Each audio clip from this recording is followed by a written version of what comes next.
Bom dia, meus prezados alunos, bom dia a todos que estão participando e irão também participar de forma remota com esta aula. Aula essa que iremos falar sobre o Jesus histórico, um tema dentro da teologia contemporânea que vai de encontro a vários prospectos que estaremos aqui desenvolvendo e abordando.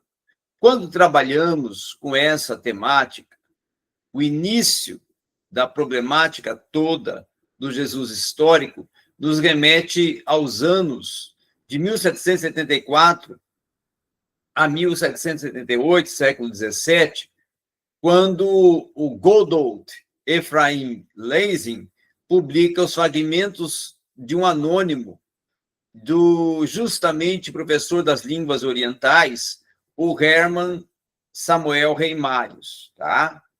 O Reimários, para quem ainda não sabe, ele foi um grande expoente que trabalhou com a distinção entre a doutrina de Jesus e a doutrina dos apóstolos, sustentando, inclusive, que Jesus existiu realmente em Nazaré e o Cristo pregado nos evangelhos não são o mesmo. Então, ele defendia que Cristo era um e o Jesus dos evangelhos era outro. Jesus existia realmente em Nazaré e Cristo era pregado, o que era pregado nos evangelhos não era o mesmo de Jesus de Nazaré. No seu julgar, então, era necessário, nesse aspecto, diferenciar metodologicamente aquilo que era defendido e apresentado pelos apóstolos, daquilo até que, podemos dizer, foi efetivamente o credo e o ensino de Jesus no curso da sua vida. Jesus, então, não ensinou profundos mistérios e nem mesmo aspectos relevantes sobre a fé religiosa, segundo Reimários. Segundo Reimários, ao contrário, a pregação de Jesus ocupou-se essencialmente de ensinamentos morais e preceitos de vida. Para Reimários, então, o centro desta pregação de Jesus, do querigma de Cristo, estava na convicção da iminência do reino dos céus, um reino que já era esperado e guardado pelos judeus. E as ideias de Jesus sobre o reino não se distinguiam, essencialmente, daquelas ideias do judaísmo da época. Então, o Reimários vai sustentar que o anúncio do reino na consciência de Jesus, ela teria uma conotação terreno-política. Então, todavia, a sequência dos eventos ele vai culminar com a morte ignominiosa de Jesus, e aí os discípulos, para não se verem envolvidos nesse mesmo fracasso do mestre, vão roubar o seu cadáver e vão passar a anunciar a sua ressurreição. Desta forma, então, é que vai se abrir um novo cenário. É desta forma que vai se abrir um novo cenário, porque ele vai propor que aquele que pregava o reino é agora a expressão visível ou a personificação do reino, não mais um reino político terreno, mas um reino de natureza escatológica. E o sentido escatológico dado à pregação do reino de Deus, tal como é possível se ler nos evangelhos, vai se dever justamente a uma proposta que Reimários vai dizer que é a pregação desenvolvida pelos apóstolos, que os apóstolos construíram. Então, o mérito de Reimários, podemos dizer, que está em trazer para a reflexão teológica a questão da historicidade dos eventos narrados nos evangelhos. E, no particular, também a questão da compreensão da ressurreição. Porém, nós temos que analisar algumas questões a partir de Reimários.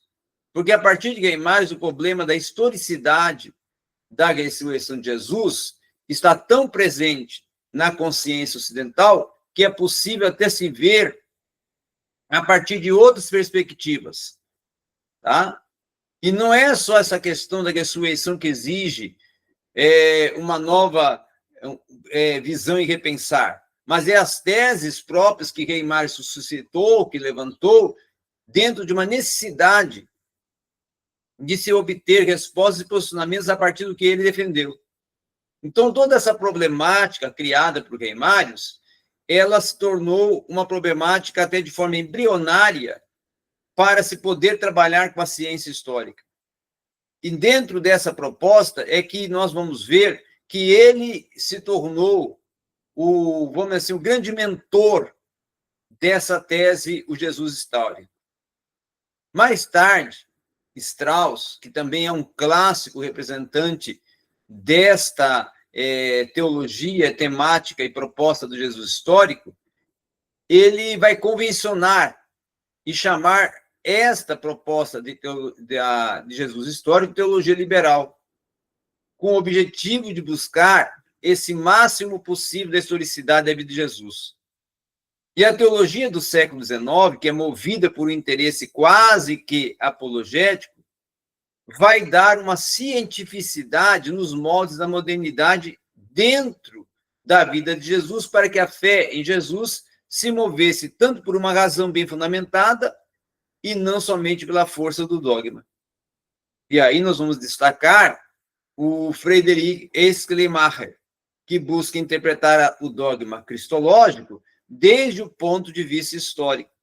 Então, o balanço dessa teologia, ela se torna um tanto quanto contraditória, moderadamente positiva até na visão de Adolf Harnack e marcadamente negativa na avaliação do Albert Schweitzer. E aí Harnack, que é um historiador das origens da religião, vai julgar esses métodos históricos e conduzir a diversas certezas que, inclusive, nós podemos dizer que é a possibilidade de se traçar alguns elementos, né, suficientes dentro da personalidade de Jesus. Mas na avaliação do Schweitzer, o intento dessa teologia liberal é investigar a existência de Jesus e retundar no grande fracasso essa existência, onde ele denuncia sua obra, a história da investigação sobre a vida de Jesus e o fato de que aquilo que se faz e se fez vai passar por dentro do Jesus histórico.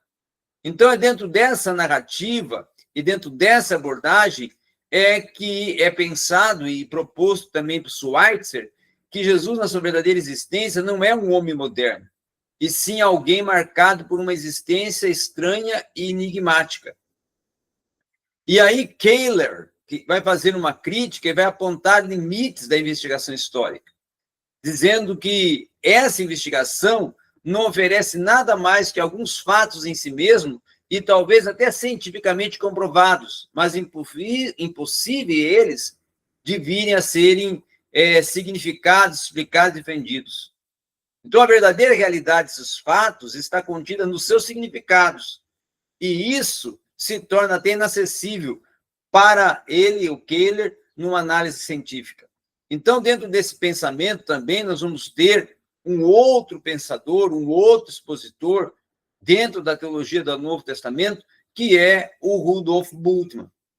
Que o Bultmann vai trabalhar e vai fazer uma análise também de caráter até mitológica, e na compreensão bultmanniana do mito, tá? Ele vai trabalhar com otimismo até da teologia liberal e vai ter um acesso, vai fazer um acesso e uma visão e percepção de Reimários e vai trabalhar também com algumas posições sobre o Jesus histórico. O verbo, por exemplo, usado por o Bultmann, na proposta de Bultmann, de demitizar, é enganador. Por quê? Porque a intenção de Bultmann é fazer com que o mito seja significativo não a partir de uma narrativa exterior, mas naquilo que ele suscita interiormente no nível existencial. E aí o processo de demitização dos evangelhos, para Bultmann, tem uma função de lapidar toda a narrativa sobre Jesus a fim de chegar ao seu núcleo central, que para ele era a proclamação do querigma. Tá? Que para Bultmann seria o querigma, a exclusiva forma de Deus se revelar. Então, é a partir dessa proposta também que nós vamos ver o Bultmann trabalhando as questões, mas eu vou deixar para ter uma aula somente para abordar o Jesus histórico de Bultmann em outro momento. Então, fechando essa aula de hoje, o que nós podemos concluir e fechar, e poder até fazer aqui um desfecho final sobre esse assunto, nas nossas considerações finais, é dizer que, na verdade, o Jesus histórico se torna uma abordagem, tá, que ela é muito contraditória, que ela tem muitas questões a serem repensadas, a serem confrontadas até. E a grande preocupação que nós podemos ver é justamente a desconstrução do verdadeiro sentido escriturístico sobre a cristologia bíblica, podendo assim, então, recriar e repensar e trazer uma nova forma e visão e percepção de cristologia fora da proposta do cânon sagrado. E essa interpretação histórica, desta forma como ela é desenvolvida, ela acaba se tornando um confronto a alguns fundamentos basilares da teologia bíblica e canônica. E aí é onde nós iremos trabalhar nas próximas aulas, vamos trabalhar com Bultmann, vamos trabalhar com outros, para irmos ampliando as nossas teses sobre o Jesus histórico. Até breve e obrigado a todos.